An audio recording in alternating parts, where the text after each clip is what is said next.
Oke, assalamualaikum warahmatullahi wabarakatuh. Ketemu lagi dengan saya Apoteker Neri Chandra.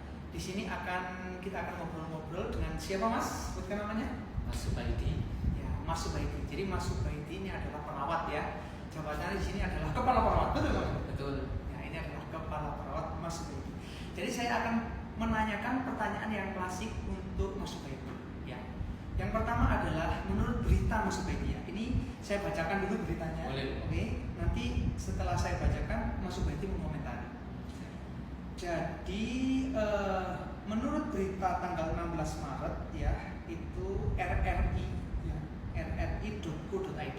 Jadi menyebutkan bahwa puluhan ribu lulusan perawat belum mendapatkan pekerjaan.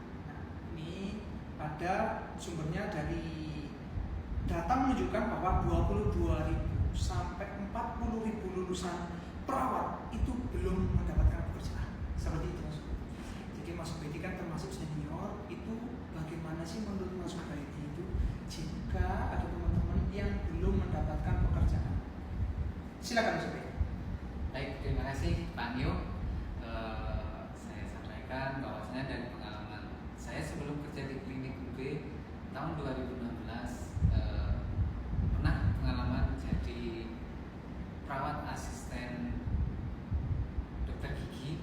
Oh iya, dan pengalamannya pernah jadi terapis anak autis. Terapis anak autis. Kurang lebih 3 tahun di RSI Wisma.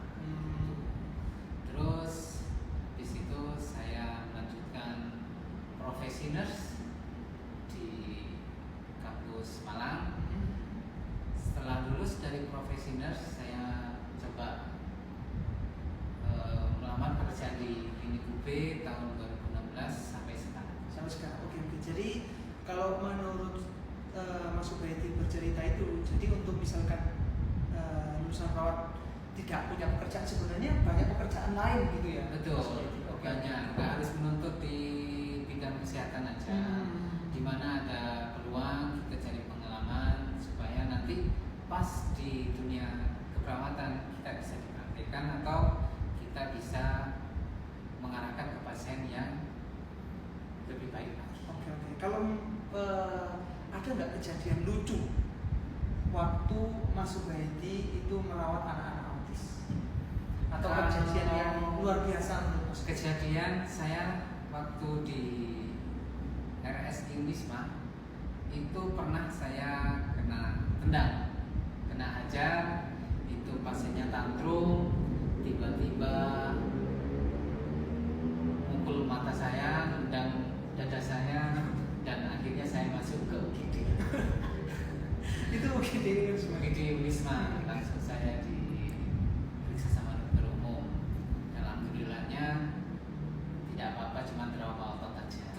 Oke, kalau misalkan sudah kena tendang, sudah kena pukul, apakah keesokan harinya tetap merawat anak ini? Tetap, namanya sebagai perawat petugas anak autis, saya tetap melaksanakan tugas dan jalani sesuai SOP.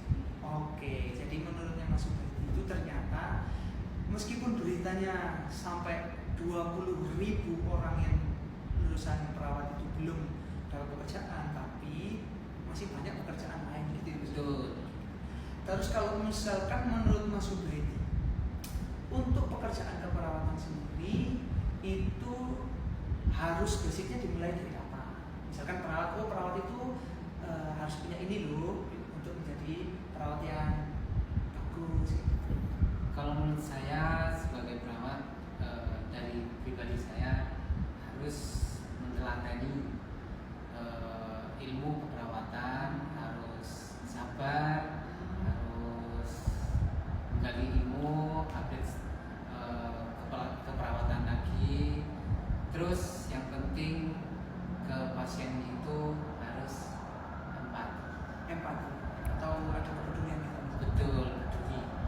Gimana sih Mas Subaidi caranya membedakan atau apa istilahnya merawat ada pasien bayi, ada pasien anak kecil atau pasien balita, ada pasien dewasa, ada pasien yang geriatrik atau tua, itu gimana?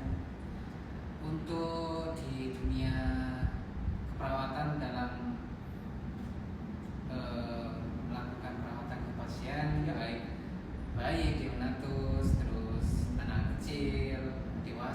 remaja atau gerontik atau lansia itu beda-beda. Jadi kita sudah dibekali ilmu sejak kuliah dan praktek profesi sudah dibekali.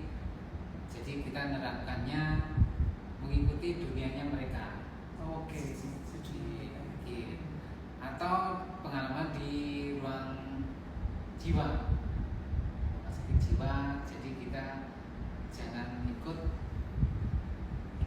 gila juga. Oh iya gitu. Jadi Harus merawat orang gila, Ah. tapi kita harus stay waras. stay waras. Bukan gila ya mas, kalau sebutannya keterbelakangan mental. Betul. Nanti kalau gila sama dengan kita. Udah kecil.